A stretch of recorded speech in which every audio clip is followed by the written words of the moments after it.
بسم الله الرحمن الرحيم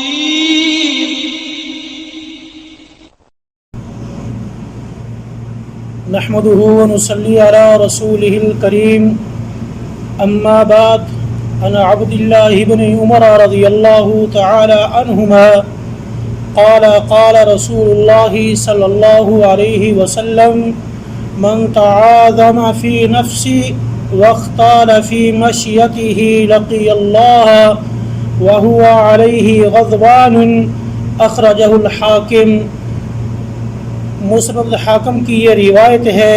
حضرت عبداللہ ابن عمر رضی اللہ تعالی عنہما بیان فرماتے ہیں، رسول اللہ صلی اللہ علیہ وسلم نے ارشاد فرمایا، جس انسان نے اپنے آپ کو بڑا جانا اور اپنی چال میں تکبر کیا، وہ اللہ کو قیامت کے روز جب ملے گا تو یقیناً اللہ رب العالمین اس انسان کے اوپر شدید غصے میں ہوں گے۔ میرے بھائی، اس حدیث میں نبی صلی اللہ علیہ وسلم نے دو ایسے وصف بیان فرمائے ہیں جو صرف اور صرف اللہ رب العالمین کے لیے خاص ہیں۔ ان میں پہلا وصف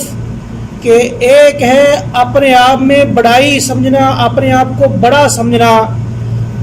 یہ سمجھنا کہ عظمت کے لائق صرف اور صرف میں ہوں، میرے علاوہ کوئی دوسرا اس بات کا مستحق نہیں کہ اس کی تعظیم کی جائے۔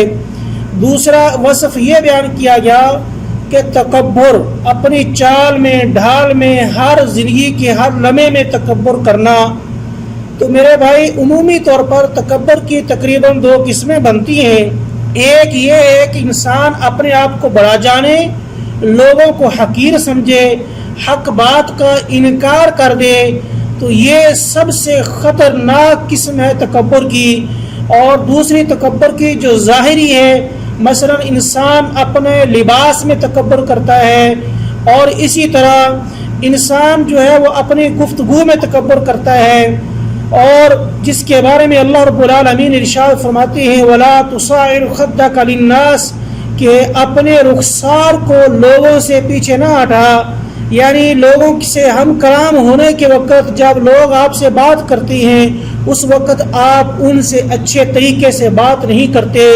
اپنے چہرے کو دوسری طرف پھیر لیتے ہیں، تو یہ بھی تکبر کی قسم ہے۔ تو میرے بھائی،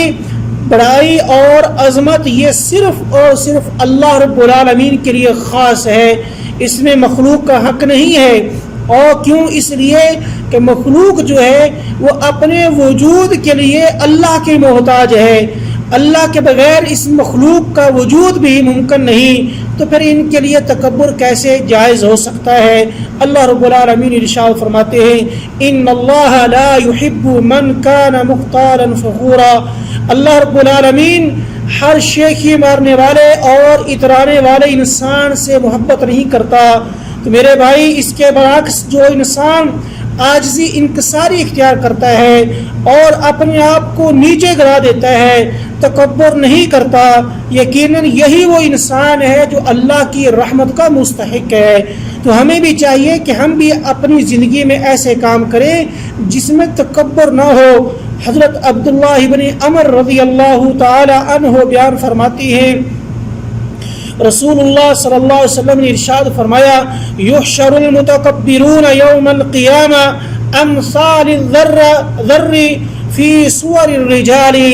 اللہ رب العالمین قیامت کے روز دنیا میں تکبر کرنے والے لوگوں کو کس حال میں جمع کریں گے کہ ان کی جو شکل ہے وہ تو انسانوں کی ہوگی، لیکن ان کا وجود ایک چیونٹی جیسا ہوگا، جیسے چیونٹی جو انسانوں کی پاؤں کے نیچے دبتی ہے۔ اور اسی طرح متکبرین لوگوں کو جو دنیا میں تکبر کرنے والے ہیں، اپنے آپ کو بڑا سمجھتے ہیں، اور ان لوگوں کا حال قیامت کے دن ان چیونٹیوں کی طرح ہوگا جو انسانوں کے پاؤں کے تلے روندی جاتی ہیں۔ تو یہ متکبرین بھی قیامت کے روز انسانوں کے پاؤں کے تلے ان کو روندا جائے گا، ان کا وجود بالکل چونٹیوں جیسا ہوگا اور ان کی شکلیں انسانوں کی ہوں گی۔ اس لیے میرے بھائی یہ تکبر کرنا